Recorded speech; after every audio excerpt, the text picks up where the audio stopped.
Sudari ST selaku Ketua Komisi 2 DPRD Kota Medan memimpin rapat dengar pendapat di ruang Komisi 2 Kantor DPRD Kota Medan pada Selasa 12 September siang. Rapat ini diadakan untuk membahas aduan seorang ayah yang bernama Yuandra mengenai permasalahan kesehatan anaknya yang bernama Khairatul Muna. Anak yang masih berusia 3,5 tahun ini pun mengalami yang disebut dengan atresia ani alias cacat bawaan sejak lahir, yakni kegagalan terbentuknya lubang anus pada saat persalinan.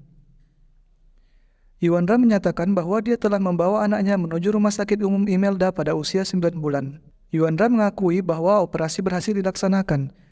Ayah dari anak berusia 3 tahun 6 bulan ini pun berkonsultasi kembali kepada Dr. Saud pada tanggal 17 Mei 2022 guna mengetahui penanganan apa yang harus dilakukan kepada sang anak.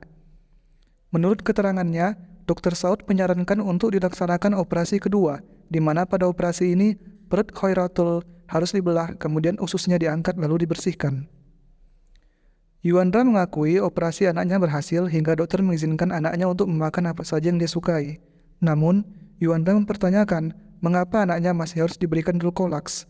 Selain itu, dia juga mengherankan kenapa perut anaknya semakin membesar. Dia menganggap bahwa pengobatan dari Rumah Sakit Umum Imelda tidak membawa efek. Beranjak dari kejadian itu, seorang ayah ini pun akhirnya berangkat ke Pineng untuk melakukan pengobatan terhadap sakit anaknya. Pada saat dijelaskan oleh dokter Pineng, Khairatul diharuskan untuk melakukan operasi pelubangan perut alias kolostomi. Selain itu, dokter di Pineng menemukan adanya kesalahan tindakan medis pada perawatan pertama Khairatul. Dr. Saud selaku perwakilan dari Rumah Sakit Umum Imelda yang menangani pengobatan terhadap Khairatul mengatakan bahwa dia telah melakukan berbagai cara untuk menangani kelainan anak yang berusia 3,5 tahun ini. Dalam RDP ini, Kepala Bidang Pelayanan Dinas Kesehatan Kota Medan, Surya Pulungan, meminta kepada pihak Rumah Sakit Imelda untuk melakukan diskusi kepada pihak orang tua dari Khairatul mengenai nasib sang anak. Sayangnya, Yuandra tidak mau anaknya untuk kembali mendapat perawatan di Rumah Sakit Umum Imelda setelah dia mendapat keterangan dari pihak rumah sakit di Pineng. Yuandra pun berharap kepada Dinas Kesehatan Kota Medan dan BPJS Kesehatan agar diberi pertolongan untuk dapat melakukan operasi di Pineng. Menanggapi hal itu, pihak Dinas Kesehatan Kota Medan dan BPJS Kesehatan pun dengan menyesal tidak dapat membantu anak malang tersebut.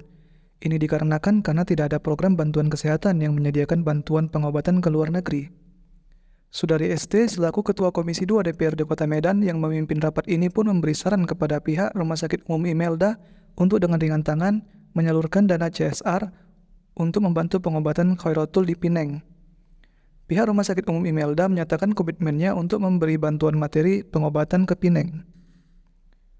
Rapat ditutup dengan kesimpulan bahwa perlu diadakannya pembicaraan lebih lanjut antara Yuandra dengan pihak Rumah Sakit Umum Imelda mengenai mekanisme bantuan yang akan diberikan oleh pihak rumah sakit.